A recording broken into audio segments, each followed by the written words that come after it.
दोस्तों, क्या आशा पारेख मुस्लिम परिवार से थी या फिर इन्होंने शादी की या नहीं, ये एक विधवा है या कौन है? हम ऐसी आज बहुत सारी अनसुनी बातें इस वीडियो में आपके साथ शेयर करेंगे। तो आपको भी अगर आशा पारेख पसंद है तो वीडियो के साथ बने रहें और वीडियो को एक लाइक जरूर करें। आज आशा पारेख 80 की उम्र पार कर चुकी है, पर फिर भी काफी ज्यादा खूबसूरत नजर आती है और सोशल मीडिया पर भी काफी एक्टिव रहती है। इनकी बेस्ट फ्रेंड्स जो है वो है अपने जमाने की बहुत ही मशहूर हीरोइन वहीदा रहमान जी और डांसर हेलन जी। तीनों को कई जगह पर साथ में स्पॉट किया जाता है। तीनों के इवेंट्स में भी साथ में नजर आती है। आशा पारेख को वैसे तो बचपन से ही डांस का बहुत ही ज्यादा शौक था, पर इनका सपना था डॉक्टर बनने का। आशा पारेख का जन्म हुआ था 2 अक्टूबर 1942 को मुंबई में। कुछ रिपोर्ट्स कहती है कि आशा पारेख की जो माँ थी वो एक मुस्लिम पारसी परिवार से थी, पर कुछ रिपोर्ट्स कहती है कि आशा पारेख की माँ गुजराती परिवार से थी और इनके जो पिता थे वो एक बिजनेसमैन थे। आशा पारेख को वैसे तो जैसे मैंने कहा कि बचपन से ही डांस का शौक था, पर वो डॉक्टर बनना चाहती थी। और उन्हें डांस का भी शौक था तो उन्होंने क्लासिकल डांस सीखा था और उनकी माँ ने उन्हें डांस के लिए प्रेरित भी किया था। डांस सीखने के बाद आशा पारेख ने बतौर बाल कलाकार कुछ फिल्में भी की, पर उस समय उनकी उम्र छोटी थी और उनकी पढ़ाई भी डिस्टर्ब हो रही थी, इसीलिए उन्होंने कुछ समय के लिए फिल्मों से दूरी बना ली थी। पर उनके मन में ये इच्छा अब जाग चुकी थी कि उन्हें फिल्मी हीरोइन बनना है। उन्होंने डॉक्टर होने की इच्छा अब त्याग दी थी। उनके मन में ये इच्छा थी। 1959 का जब वो समय आया कि उन्होंने पहली बार अपना फिल्मी ऑडिशन दिया था, फिल्म गूंज उठी शहनाई के लिए, जिसमें हीरो के तौर पर थे राजेंद्र कुमार जी, पर उन्हें इस फिल्म से रिजेक्शन मिला था, ये कहकर के उनमें हीरोइन बनने जैसी कोई बात ही नहीं है। इस बात से आशा पारेख को बहुत ही ज्यादा दुख हुआ था, पर उन्होंने हिम्मत नहीं हारी और उन्होंने स्टेज पर डांस परफॉर्मेंस करना शुरू कर दिया। उन्होंने कई डांस परफॉर्मेंस किए। उस समय नासिर हुसैन बहुत बड़े निर्देशक थे, फिल्मी निर्देशक थे। जब उनकी नजर आशा पारेख पर एक डांस शो के दौरान पड़ी तो उन्हें आशा पारेख पहली ही नजर में बहुत ही ज्यादा पसंद आ गई थी।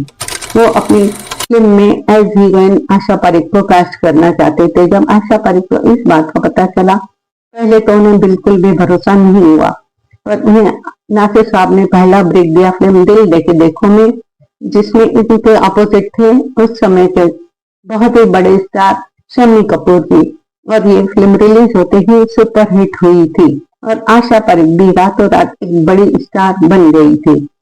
उस वक्त इन्होंने हर बड़े एक्टर के साथ काम किया, चाहे वो धर्मेंद्र जी हो, राजेश खन्ना जी हो, देवानंद जी हो, जॉय मुखर्जी हो, मनोज कुमार हो। 60 और 70 का जो दौर था उसमें आशा पारेख का वो गोल्डन पीरियड था। उसमें उन्होंने कई सुपरहिट फिल्में दी। उनकी सिर्फ फिल्में ही नहीं बल्कि फिल्मों का गाने इतने ज्यादा पॉपुलर होते थे कि आज भी वो गाने कई जगह पर दिखने को भी मिलते हैं और लोग गुनगुनाते भी रहते हैं। इस तरह की हीरोइन थी आशा पारेख जी। आशा पारेख जी ने 60 और 70 के दौर में एक से बढ़कर एक फिल्में की, जैसे कि उनमें कुछ फिल्में थी कटी पतंग, तीसरी मंजिल, दो बदन, आया सावन, झुमके, कारवां। हर बड़ा हीरो था। कटी पतंग उनके करियर की बेस्ट फिल्म थी, ये खुद आशा पारेख मानती है, क्योंकि उसमें जो उन्होंने रोल किया था वो एक विधवा का रोल था और बिल्कुल हटके रोल था।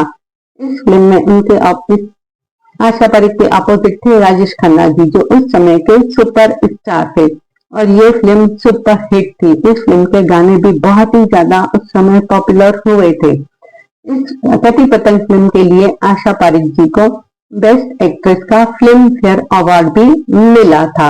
इसके बाद 70 का दशक खत्म होते होते आशा पारेख की उम्र भी बढ़ने लगी थी और कई बड़ी और हीरोइंस भी बॉलीवुड में कदम रख चुकी थी, तो आशा पारेख को लीड रोल मिलना कम हो गए थे। उसके बाद आशा पारेख जी ने माँ, बहन और भाभी के किरदार भी निभाए। जैसे कालिया फिल्म में ये अमिताभ बच्चन की भाभी के किरदार में नजर आई थी और उस समय इनकी जो सबसे ज्यादा फेमस फिल्म हुई थी वो थी मैं तुलसी तेरे आंगन की, जिसमें इनके काम को बहुत ही ज्यादा प्रशंसा मिली थी। और 90 का जब दशक खत्म हुआ तब आशा पारेख जी ने फिल्मों से संन्यास ले लिया। ये हो गया इनका फिल्मी कैरियर जिसमें इन्होंने राज किया था। अब बात करते हैं इनकी पर्सनल लाइफ की। इनकी पर्सनल लाइफ में इन्होंने कभी शादी नहीं की क्योंकि ये पहली ही नजर में अपना दिल दे बैठी थी निर्देशक नासिर हुसैन साहब को। नासिर हुसैन भी इन्हें बहुत ही ज्यादा पसंद करते थे, पर दोनों ने कभी शादी नहीं की क्योंकि नासिर हुसैन भी पहले ही शादीशुदा थे और 2 बच्चों के बाप थे। आशा पारिक नहीं चाहती थी कि उन्हें होम ब्रेकर कहा जाए या वो किसी की लाइफ को डिस्टर्ब करे। ये बात उन्होंने खुद अपनी बुक में भी लिखी है और इंटरव्यू में भी कही है। उन्होंने ये भी कहा कि वो नासिर हुसैन की पत्नी और बच्चों की बहुत ही ज्यादा इज्जत करती थी।